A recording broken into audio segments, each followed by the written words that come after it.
everyone. Social media is so good for making us all think we need stuff that actually we don't really need. And I want to share with you some of the things that I've bought over the years that I was influenced to buy by social media. There's a twist. Not everything I'm going to show you are things that I necessarily hate. There are some things here and I bought them and I'm like, I wish I didn't buy them. And even some things that I bought and they're so gross I can't even sell them, and I've been trying to sell them for a while. But here are some things that I'm kind of on the fence with. So the first thing is the Dior book tote. This came out at the end, well, middle to end of 2018. And I cannot deny that I was very, let me lower you a bit because I'm looking a bit small back here. I cannot deny that I was very influenced to buy this. I was seeing it everywhere, all over Instagram. I tried to ignore it, but it didn't matter how much I ignored it. I noticed, I started to have my head really turned by this bag. So the only reason why I bought it is because the price of it was going up, right? So it was going up to over £2,000.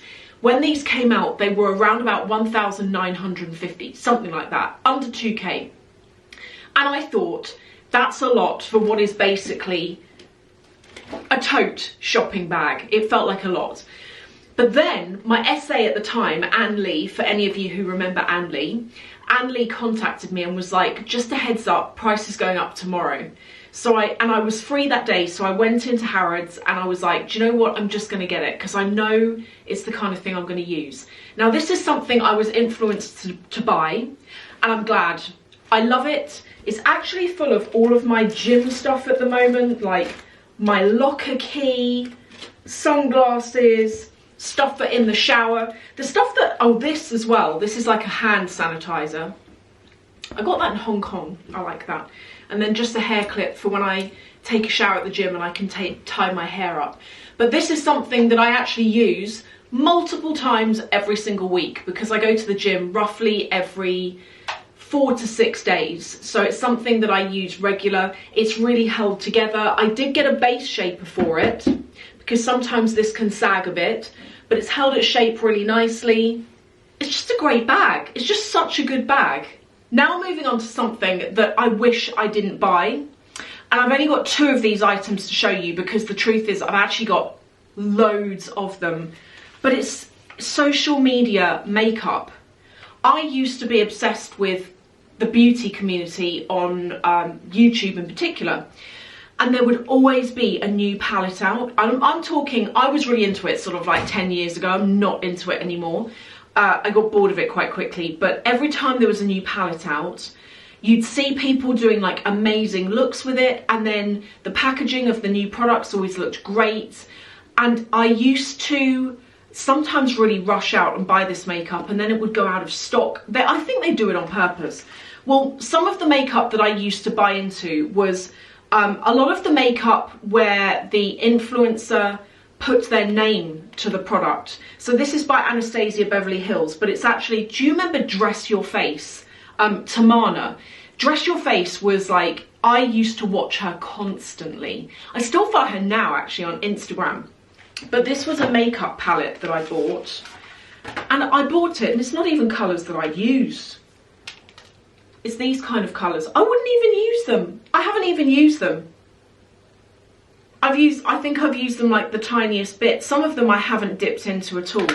That is the first. The second that I used to buy loads of is Too Faced.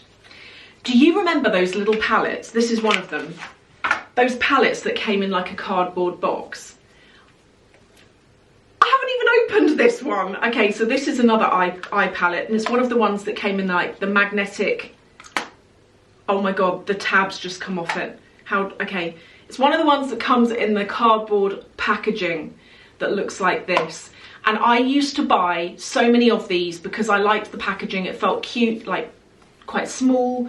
I liked the colours in them, although clearly not enough to actually open and use the product. So beauty, makeup, skincare, mainly makeup is another thing that I used to be heavily influenced to buy. And now I have drawers of makeup that's probably long out of date, and I don't know what to do with it because a bit like that, a lot of it I haven't used. What do you do with makeup when it's that old? It feels too good to put in the bin, and like these palettes cost a lot of money. I'm not sure what to do. Something I'm kind of yes and no about. Like, on one hand, I'm glad I got it, particularly before the price rises. But on the other hand, it's not something I use that much, but I don't hate it. It's the Dior Saddlebag. I bought this because it came in this limited edition colourway, which was denim. I'll show you close up. Like, it's quite a cute bag. The reason why I don't use it that much is it's an awkward shape, and the amount of stuff I carry around now, not back then, I did used to use this, but now I carry a lot more stuff with me. I always use the Lady Dior bag now in the medium size because that fits everything. This doesn't fit everything, and because it goes narrow there, everything falls to the bottom down here, but you can't really fit in it like a makeup bag plus your phone plus your wallet. It just doesn't fit in, and it's a real shame. And like on the inside, it's not lined or anything, but there's a reason for that. On some of them, you can have on this strip here like your name embroidered or a word, and that's why they don't line them, because they need to get the sewing machine in there to kind of sew your chosen word on. But yeah, I was definitely influenced to buy this, and to this day I still feel influenced, because when I see people on Instagram in particular, and they've got like an outfit shot and they've got it like that, and you've got the C and the D, particularly in the plain black leather, I look at it and I'm like, oh, it looks good. From that angle, I really like how it looks. But straight on, I don't, as I say, I'm kind of conflicted with it. I don't completely dislike it, but I was definitely influenced to get this. Okay, the next thing is really, depends your taste. I feel like these are really unattractive, and I was inspired to buy these all the way back in the winter of 2019, when things were different, before the pandemic, when life was good and things hadn't changed. I was inspired to buy these. I know, they're not attractive.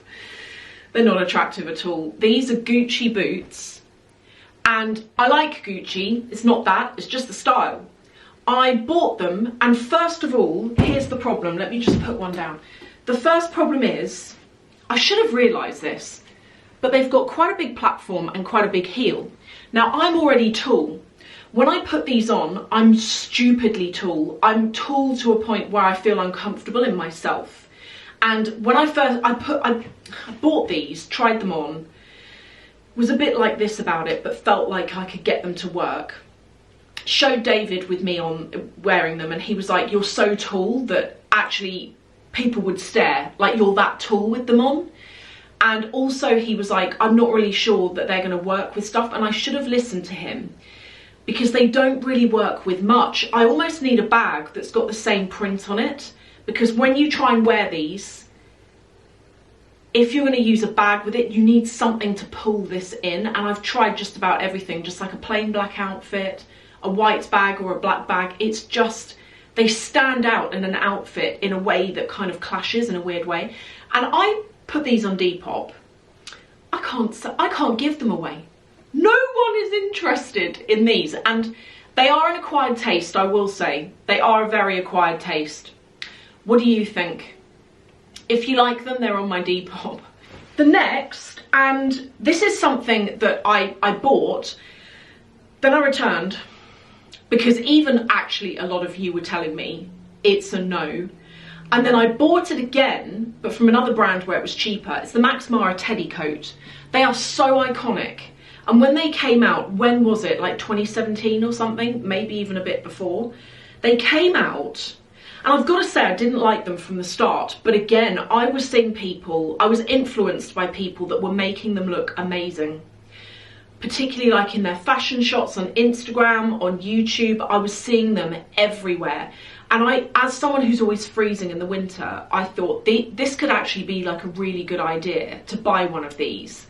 So I bought one, but I got the shorter version because I thought, if I get the longer version, I know it's going to drown me in a way that I don't really like. So I got the one that comes just above the knee. And I tried it on, got it in the camel colour, And I had loads of you saying to me, do you know what, it just doesn't work, return it. So I returned it, which I'm glad I did, because that coat was like, I feel like it was nearly 2k, it was a lot of money. I returned it, and I bought a coat from this brand, which is called Stand.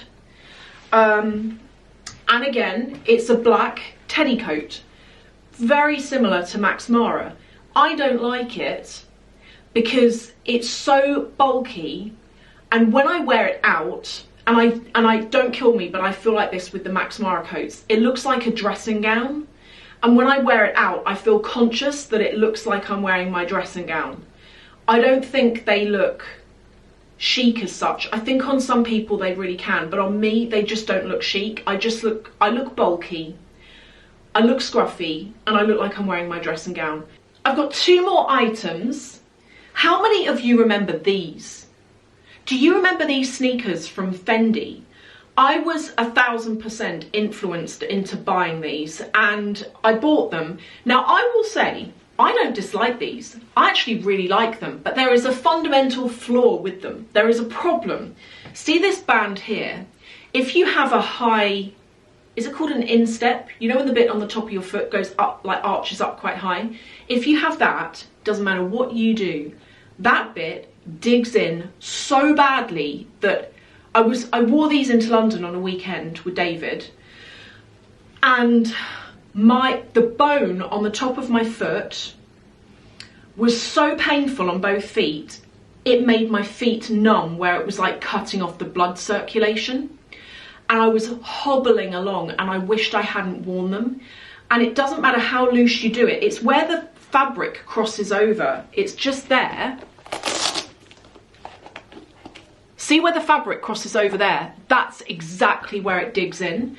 And I don't know what to do with these. I think they're really cute. I really like them. I wish I could wear them more, but they are just so painful that I can't. And you might say, why didn't you return them? Truth be told, I bought them, tried them on. When you try them on, you don't realise the problem. It's only when you wear them for a few hours.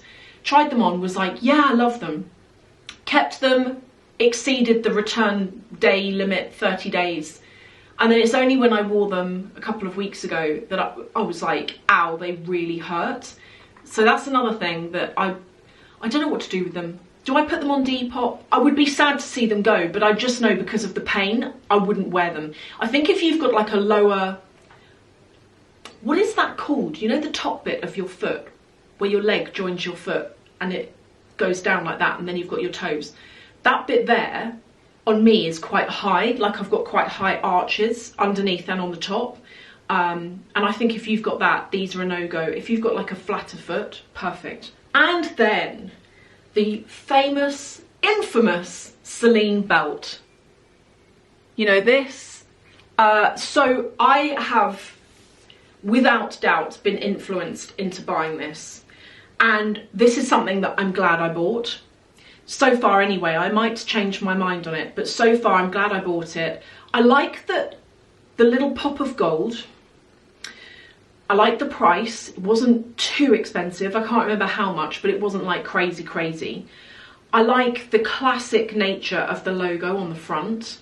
And I also like that I'm able to wear this with clothes from other brands and it doesn't look out of place. Sometimes I feel like when you clash logos, it can look a bit much. But with this, because Celine is written on it, but it's tiny, and it's one of those logos where if you know, you know, and if you don't, you don't. I feel like this goes with pretty much most things. And then finally, one I've told you about a million times, but I couldn't not tell you about it again. It is the Bottega Jodie bag. You know my reasons why. It's that zip on the top. It doesn't unzip, it doesn't zip back up again. It's an awkward shape. It's just the zip, you know. For me, it's the zip. And I have actually had some of you tell me to take it back to Bottega and they'll repair it for me. Maybe I actually will, because I like the look of the bag. This was one really pushed by influencers about a year ago. Still is quite now. And I like the bag, but functionally, in terms of that user experience, it's just no good. So they are all the things that I've been influenced by. Some good, some not so good, some really bad. Let me know what you think. Are there things that you have gone out and bought because people have been like, you've got to buy it, or you've seen it on Instagram, looks amazing, you kept it, you went past the return period, and then you're left with something that you don't love? Are there things that this has happened to you with? Let me know. Thank you so much for watching. If you've enjoyed this, come and join me in another one. I'm going to link to one here and one here. Thank you, and hopefully I will see you in one of these.